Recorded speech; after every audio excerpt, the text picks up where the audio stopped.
Merci, Monsieur le Président. Je ne peux pas vous dire que je suis très heureux de prendre la parole aujourd'hui pour discuter de ce projet de loi, mais je suis heureux de prendre la parole en tant que propriétaire d'une arme à feu, respectueux des lois. Je suis ici pour défendre les gens qui, comme moi, ont une arme à feu et respectent les lois. Comment en sommes-nous arrivés là? Je vais mettre un petit peu les choses en contexte pour que ceux qui nous regardent en sachent un peu plus. Je suis députée d'une circonscription du centre de l'Alberta, moitié rurale, moitié citadine, Red Deer dans le nord, et le reste est soit des gens qui habitent sur une réserve, soit en région rurale, le comté Lacombe ou des petites villes. Les gens que je représente sont des gens qui travaillent dur, des gens qui respectent la loi et qui veulent que les deniers publics soient dépensés à bon escient.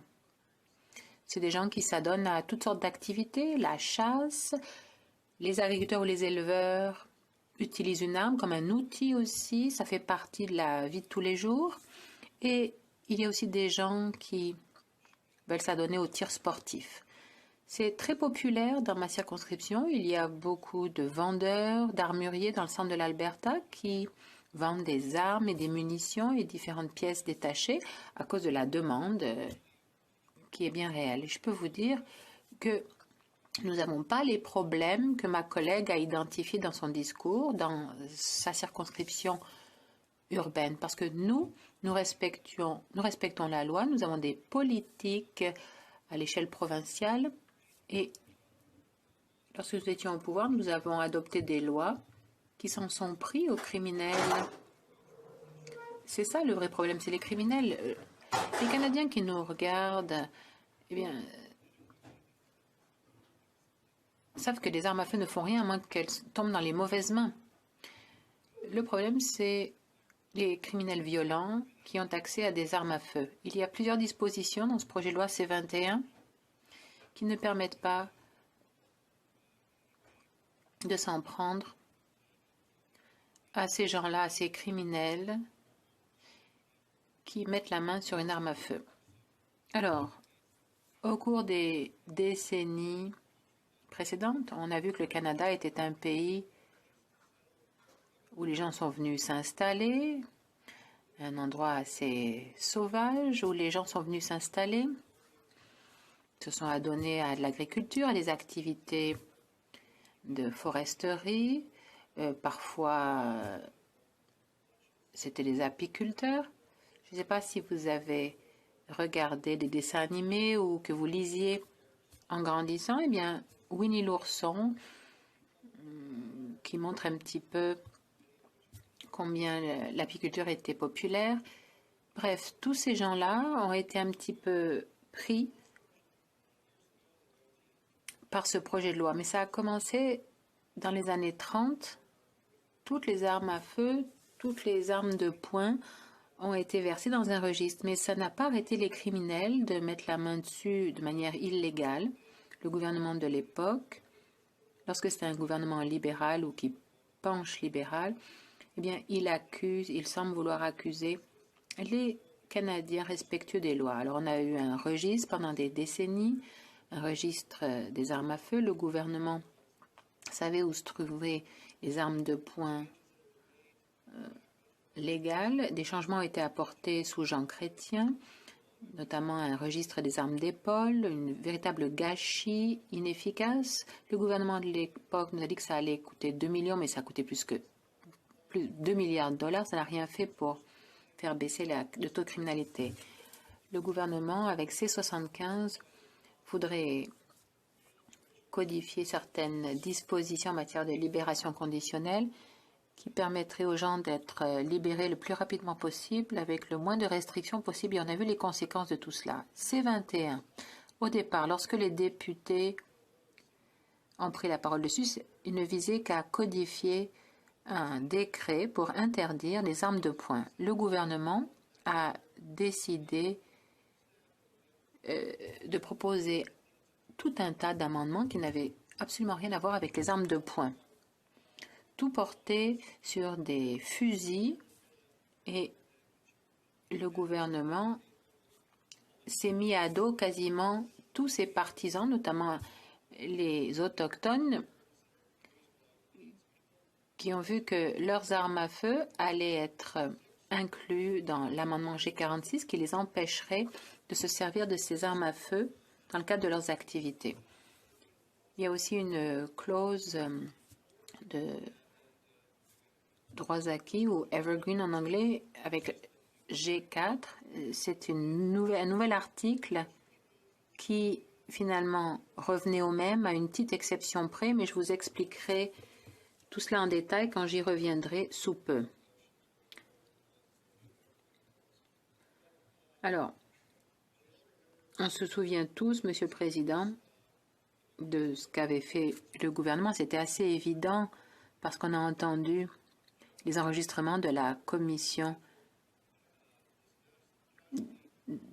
de Nouvelle-Écosse. Le gouvernement s'est servi de cet événement pour s'immiscer dans l'enquête en exigeant de la part des agents enquêteurs de remettre des renseignements pour faire avancer l'agenda politique du gouvernement de l'heure. Donc on sait que ça n'a rien à voir avec la preuve. Les politiques gouvernementales n'ont rien à voir avec les données probantes. Les libéraux n'ont aucun mal à s'immiscer dans des enquêtes policières. Le gouvernement libéral, appuyé par le NPD, veut s'en prendre aux propriétaires d'armes à feu respectueux des lois. Le vrai problème, c'est les crimes violents. Ça a duré 8 ans à cause des dispositions adoptées par ce gouvernement quand il était majoritaire et avec l'aide d'autres partis depuis. Le gouvernement a adopté C-75 et C-5 qui ont éliminé toute conséquence pour les gens qui commettent des crimes, à tel point que les crimes violents, depuis 8 ans, ont augmenté de 32 ou 35% par rapport à la situation sous les conservateurs avant que les libéraux n'arrivent au pouvoir. Mais ce qui est plus étonnant, c'est ce qui suit. 94%, ça c'est l'augmentation du nombre de crimes liés à des gangs. 94%. Donc on voit quasiment doubler le nombre de meurtres perpétrés par des gangs. On penserait que ça pourrait pousser le gouvernement à s'en prendre à ce type de criminalité, mais les libéraux n'ont rien fait. Dans le code criminel, on s'est débarrassé quasiment de toutes les clauses qui portaient sur les récidivismes. Quand Stephen Harper était au pouvoir, le taux de criminalité a baissé. Mais plusieurs peines minimales ont été éliminées, des peines qui avaient été mises en place par Pierre Elliott Trudeau ou Jean Chrétien. Donc, 11 des 12 articles avaient été adoptés par un ancien gouvernement libéral. Mais les libéraux actuels ont voulu se débarrasser des peines minimales obligatoires pour des crimes comme la contrebande ou le fait de décharger une arme de manière irresponsable ou même le fait de se servir d'une arme à des fins d'extorsion. Ils ont éliminé les peines minimales d'emprisonnement obligatoire. Alors voilà le message qu'ils ont envoyé à nos concitoyens. Pourquoi un criminel ne voudrait-il pas continuer à s'adonner à ses activités s'il n'y a pas de conséquences? Je vais vous donner un exemple de la logique du gouvernement.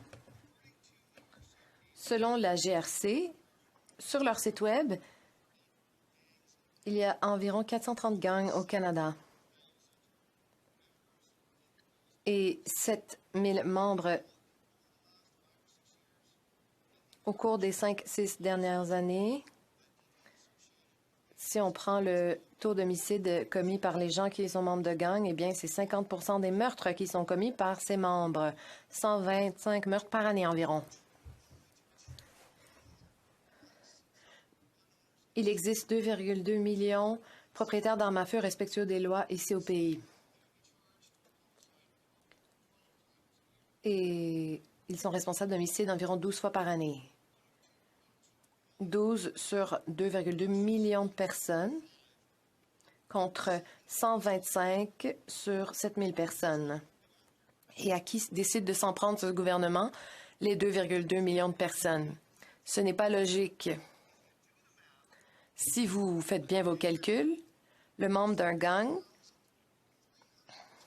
est 3300 fois plus à risque de commettre un meurtre par arme à feu qu'un propriétaire respectueux des lois. Et pourtant, ce gouvernement se concentre seulement sur les propriétaires d'armes à feu respectueux des lois. Un professeur a fait une analyse des Canadiens qui ne détiennent pas de permis d'armes à feu.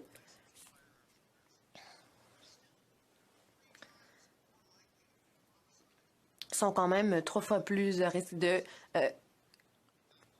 commettre un crime que un propriétaire d'armes à feu respectueux des lois.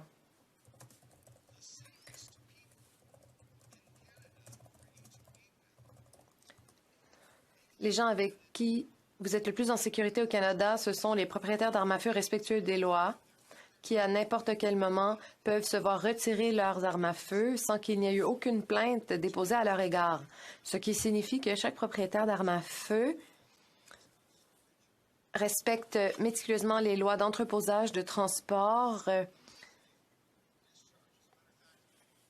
et tout autre règlement lié à la détention d'armes à feu. Le contrôle d'armes à feu, c'est de s'assurer que le fusil n'est jamais pointé vers quelqu'un. Nous suivons toutes les règles car nous ne voulons pas risquer de perdre nos privilèges. Car voici la réalité, Monsieur le Président. Chaque arme à feu au Canada est illégale à moins qu'elle soit en possession de quelqu'un qui détient un permis et qui a l'autorisation de posséder cette arme à feu. Et nous devons renouveler donc notre permis chaque année. Notre historique de santé, tout ce qui aurait pu se passer devant les tribunaux, etc., est étudié en détail et nous attendons des mois avant que notre permis soit renouvelé. Parfois, il n'est pas renouvelé à temps, ce qui nous met dans une situation où nous sommes en possession d'une arme à feu qui n'est pas légale en raison de l'incapacité de ce gouvernement de traiter une demande à temps.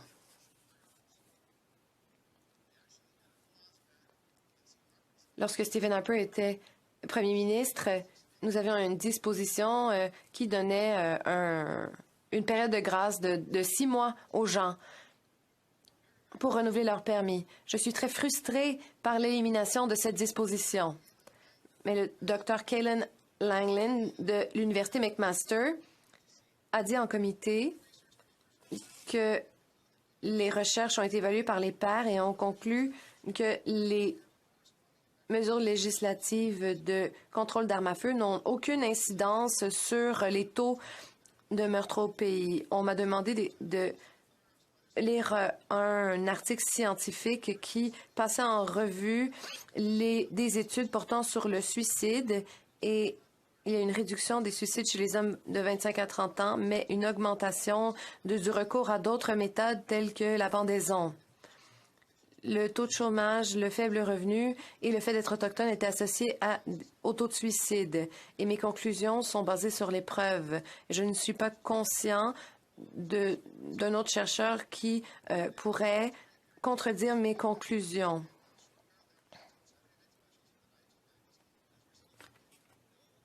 Le contrôle des armes à feu qui a commencé dans les années 90 n'a mené à aucune diminution des taux d'homicide.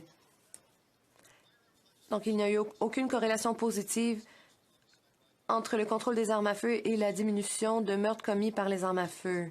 D'autres études ont démontré que mes conclusions étaient justes.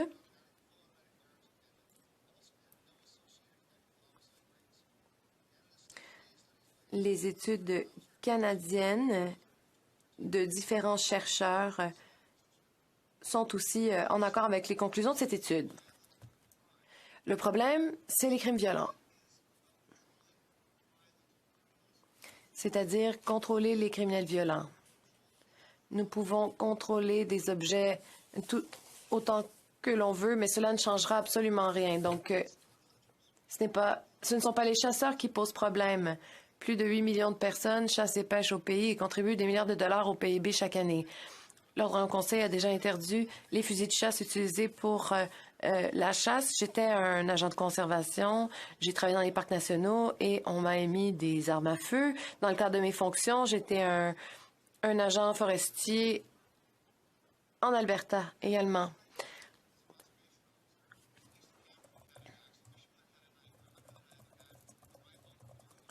Lorsque j'étais agent de conservation, eh bien, je traitais avec des gens qui avaient des armes blanches ou, par exemple, des arbalètes ou des haches, etc. Et je n'ai jamais eu de problème avec ces gens. Et donc, d'interdire les armes à feu utilisées par les agents de conservation, c'est illogique. Au Yukon, ils ont dû contourner l'Ordre en Conseil pour pouvoir acheter des armes à feu pour leurs agents de conservation, car ce sont les meilleures armes disponibles pour protéger les agents d'ours, de lynx, de pumas, etc.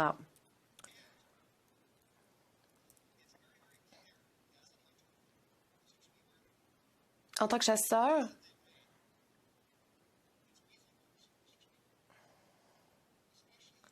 il est clair que ce projet de loi s'en prend aux fusils utilisés par les chasseurs. Donc, on peut interpréter la disposition selon laquelle que si le chargeur a plus de 500 rondes, eh bien, ce fusil sera interdit. Donc, certaines armes à feu qui sont quasi identiques, un date de 10 ans, l'autre est nouveau. Donc, un sera prohibé et l'autre sera toujours légal. En raison du manque de compréhension de gens qui ne possèdent pas d'armes à feu et qui rédigent des lois qui ne fonctionnent pas.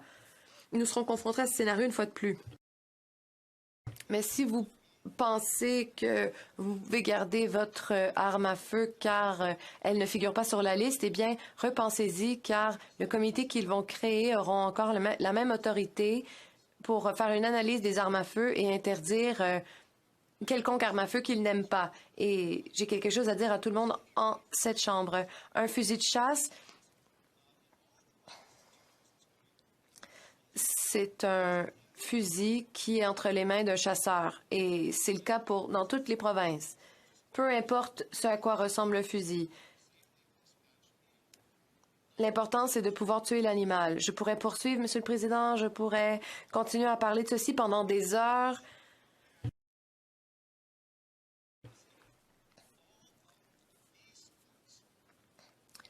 De bon nombre de disciplines sportives sont en danger en raison de ce projet de loi. Et lorsque je vais à un événement, eh bien, ce sont surtout des Philippins qui n'avaient pas le droit de posséder des armes à feu aux Philippines et qui ont maintenant adopté ce sport et qui sont frustrés.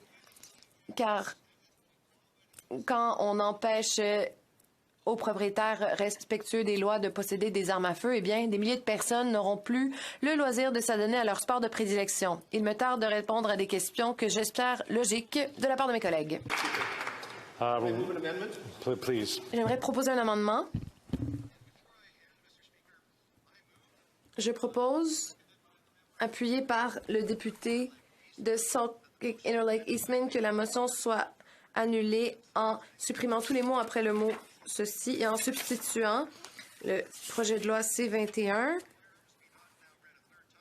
que ce projet de loi ne soit pas lu une troisième fois, mais qu'il soit renvoyé au Comité permanent de la sécurité publique pour étudier les articles 0.1, 1,1 et 17 pour veiller à ce que le gouvernement ne puisse enlever les armes de chasse aux chasseurs respectueux des lois.